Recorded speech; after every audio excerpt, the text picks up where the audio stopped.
This is carpeting. This is carpet recycling. This is item 27, AB 1158. 27. Thank you, Mr. Chair and Senator.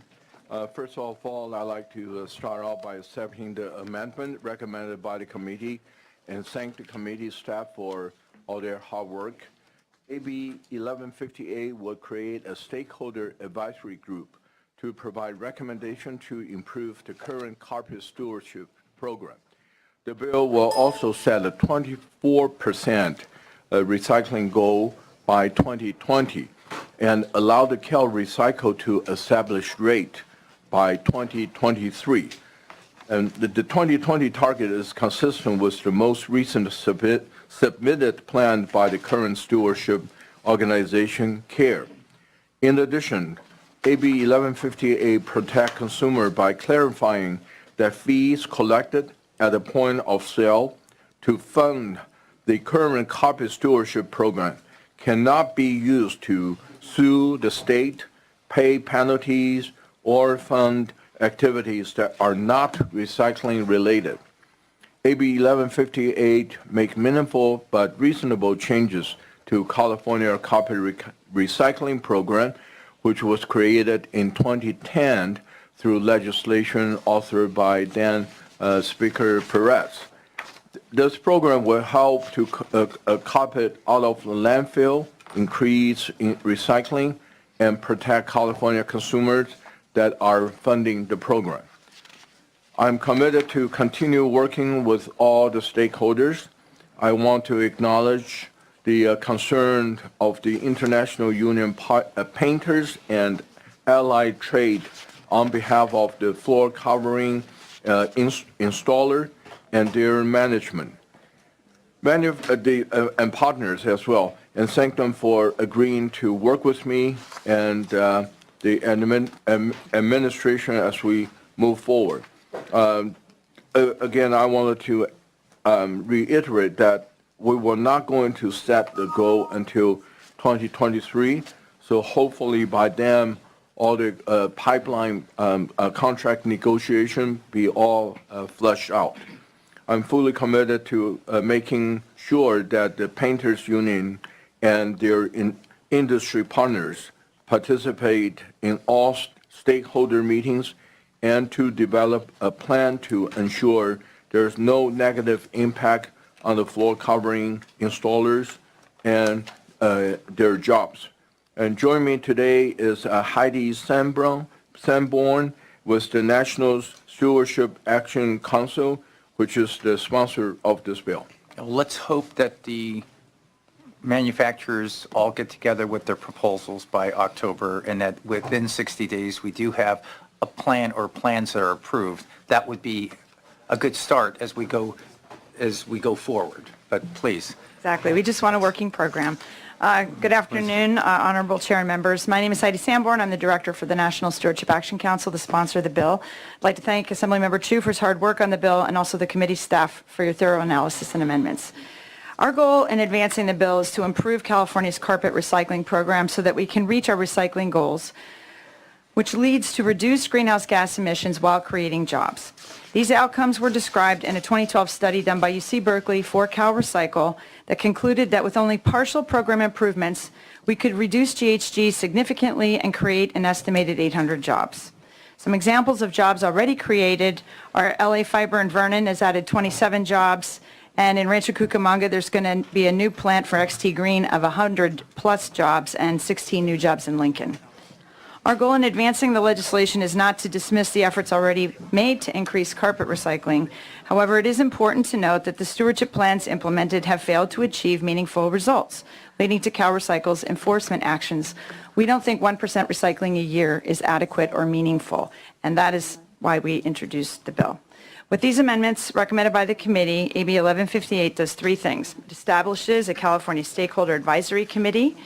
It restricts the use of consumer assessment funds so they cannot be used for noncompliance, litigation against California, or incineration of carpet.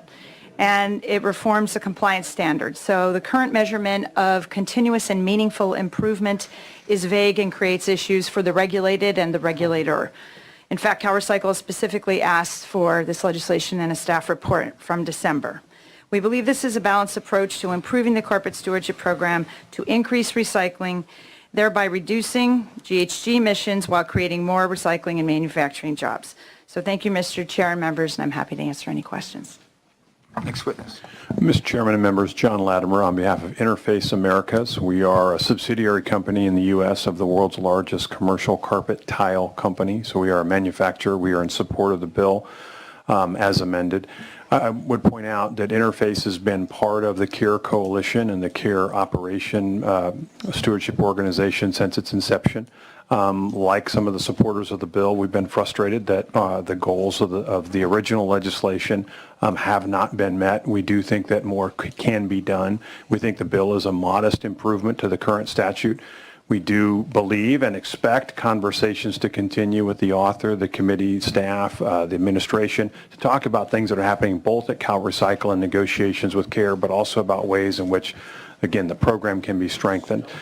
We fully support the goals of the program. We support the goals of the statute. We think a 24% goal is again, an important marker to have out there in the statute today. So we're going to work in collaboration with the author and all parties. But again, from the manufacturer community, there are manufacturers that support this bill. I don't know if CalRecycle wants to listen to the chair. They think I'll do something with bottles when I walk in that building. Next witness. Mr. Chair, members, Justin Malone, for a number of organizations been working on EPR projects for years. The Natural Resources Defense Council, Stop Waste, the Environmental Health Directors, and also asked by CLCV to chime in, and me too. And we really do want to stress the importance of rates and dates. This nebulous idea of making improvements as you go along just doesn't cut it.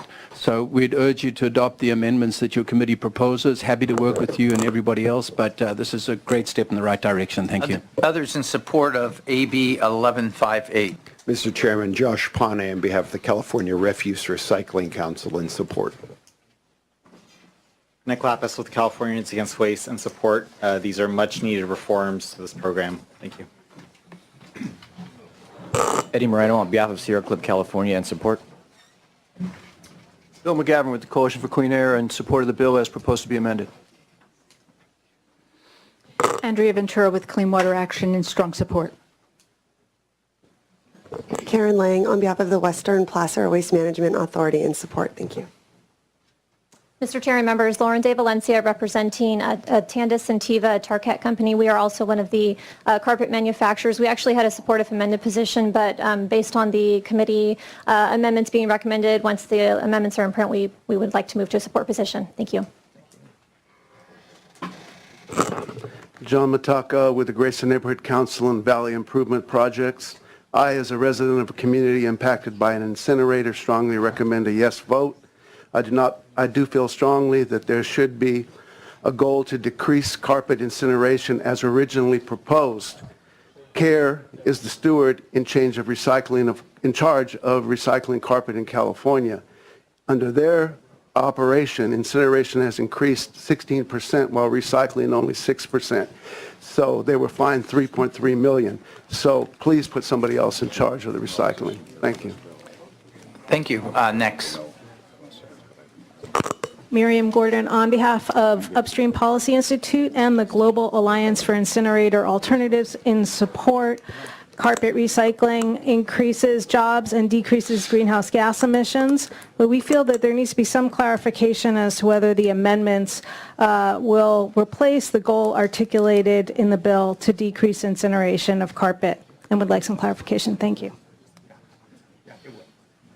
It will. Lucas Hoeks with DSM Niaga, a supplier of carpet manufacturing technologies, in support.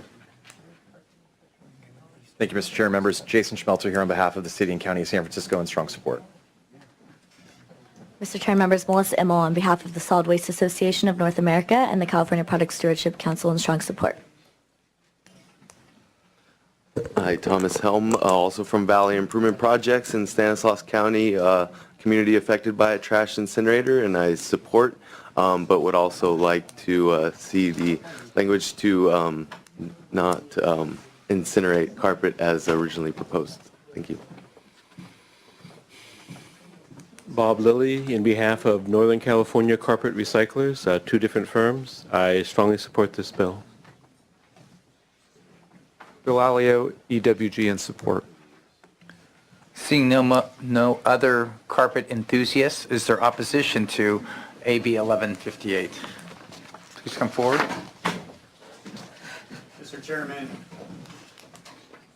Mr. Chairman, members of the committee, Randy Pollock on behalf of the Carpet and Rug Institute. I am a carpet enthusiast. Our members are members of the Care Stewardship Plan. And I just want to give a quick background about where we are today. When the plan was established back in 2011, we established goals of a 16% recycling rate by 2016. We started to increase our rates at the beginning, but then of course we suffered with the markets. The commodity markets crashed. And it just didn't affect the carpet industry. It affected the bottle industry as well, the plastics industry. So we ran into some troubles. Also, when you're starting with a brand new program, it took us time to build an infrastructure. It's very hard to identify people who can take this carpet, turn it into something. We have increased our subsidies, we've increased our grants, and I just wanted to let the committee know that our 2016 goal of 16% was met in the first quarter of 2017. So we did almost meet our goal on time that was set back in 2011. Where we're concerned with the current bill right now is that it sets a 24% recycling goal. I'm not quite sure if that's a requirement. One of the concerns we have is that there's collaboration going on between Cal Recycle and CARE in determining how to move forward with a plan. We want to make sure that something's not going to be placed in statute that may disrupt the negotiations that are going on between the two parties right now. For example, they may, even though we had in our initial plan 24%, we're bringing in economic experts, as a matter of fact, next week to meet with Cal Recycle. It may be determined that start at 22%, for example, then maybe go higher over time. We aren't quite sure what that number is. So that was one of our concerns with mandating a rate in the legislation. Another issue that we have is about the legal fees, that now you have a provision in there saying that a stewardship plan does not have the ability to defend itself against any sort of lawsuits that may be lodged against it. And we aren't quite sure where there's a precedent for that. I don't think that you would see that in any other program.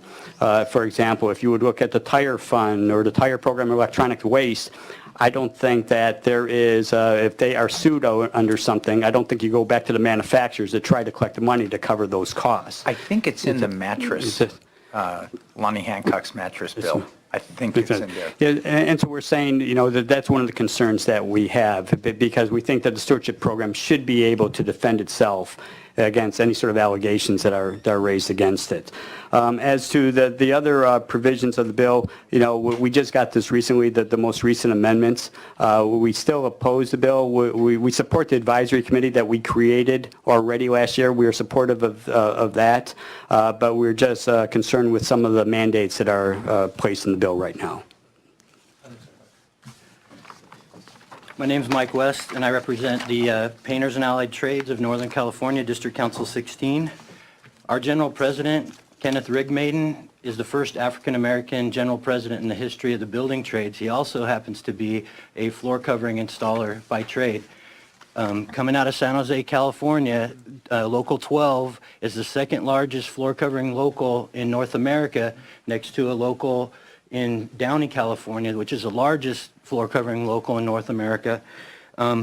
After graduating from San Jose State, President Rigmaiden went on to pursue a career in the building trades and went on to become the first African-American general president in the history of the building trades. We came out in opposition to this bill in support of our contractor partners, those being the ones that secure and bid these jobs, which provide hours and income for our members. Many of the larger shops never do any remodel work. They do new installs. So millions of dollars and millions of yards of carpet, but they wouldn't be likely to recycle anything but the scraps and the cutoffs from their installation. So it seems unfair that those doing the most work and paying the most money are likely to be doing the least amount of recycling. And there's no guarantee that 10 or 15 years down the road, whoever it is that's doing the demolition of that work is actually going to avoid putting it in the landfill and recycle it. Once it becomes a cost issue, as the per yard fees increase, It can easily be value engineered right out of the contract and a different floor covering solution be chosen, which would put our members out of work. I appreciate the comments by the author to work with us and the commitment from the administration to the stakeholders to come up with a fair solution that does not put our members and our contractor partners out of work. I'd like to invite the author and Chairman Wykowski to visit our training center, which is in his district, and see the men and women and veterans apprentices that are looking at this trade to provide income for their families. Thank you. Others opposed to AB 1158? Mr. Chair, members, SR Diaz on behalf of the State Building Trades. Just want to associate my comments with that, Mr. West. Thank the author, the administration for working with us as this bill moves forward. Thank you. Others? Gene Urban representing Shaw. We are the world's largest floor covering manufacturer, including carpet, but many other products also. May I ask, what exactly are the amendments that are being adopted, Mr. Chairman? Is it those on page 11 of the analysis? Yes. Okay. And then I only have one question. Does the prohibition in C on legal fees and penalties apply to accusations previously filed? Retroactive? Yes. Because Good that question. would... I don't think that was the... Because as you know, there have been accusations filed that And are... the cause of action occurred prior to the enactment of the Correct. measure. Correct. I think normally we don't do retroactive. That would be our request. That would, I mean, just generally, unless we say that we're going to apply it retroactively, we don't. It's as of January 1, whenever this bill becomes effective. That's off the cuff. Some specificity would be appreciated because you've clearly pushed the goals and objectives well past the existing plan and existing events. Right. That's all. Yeah. Thank you. Okay. Others? Mr. Chairman and members, Trent Smith on behalf of Mohawk Industries, a carpet manufacturer and carpet enthusiast. Okay, let's close the public hearing, bring it back to the dais. Questions of the author? Senator Hill. Thank you, Mr. Chair, and I appreciate the author taking the amendments that so that we're hearing the bill today. And I also appreciate and want to make sure as it moves forward that the stakeholders and involvement, especially the painters and the carpet layers themselves, be part of that conversation. And I don't know if they have been in the past, so that would be helpful, I think. So thank you for doing that. Thank you. Senator Lara. Thank you again. Just want to thank you for this important bill. You know, I will have in my district a company that all they do is recycle the carpets, and there's need for clarity. There's need for us to really continue to work on this issue. Again, just echo Senator Hill's comments about working with our labor brothers and sisters to ensure we don't disproportionately affect their work. And so I look forward to looking further at this bill as it continues to move forward. Thank you. There's a motion by Senator Hill on the bill as amended. Assemblymember Chu, you may close. Thank you very much, Chairperson and members. I just also wanted to mention it was not the author's intent to make this bill retroactive. Mm-hmm. So whenever it becomes a law, I think that should be when the clock starts. And again, I was definitely committed to continue working with all the stakeholders, and hopefully we'll be able to flesh out all those contract negotiation, which is in the pipeline today, and by 2023. And by 2023, I'm hoping that Cal Recycle will work with the stakeholder to set a more reasonable goal. 24% by 2020 is right now just a goal. But when we establish a rate by 2023, we should have a better knowledge and set a more achievable and reasonable number. Thank you very much. I ask for your support. Please call the roll. Item 27, AB 1158 by Assemblymember Chu. The motion is due pass as amended and refer to Appropriations Committee. Senators Wykowski. Aye. Wykowski, aye. Stone. Aye. Stone, aye. Gaines. Hill. Aye. Hill, aye. Lara. Lauda, aye. Skinner? Stern? Aye. Stern, aye. All right, let's keep that measure on call. Thank you very much. Assemblymember Frazier.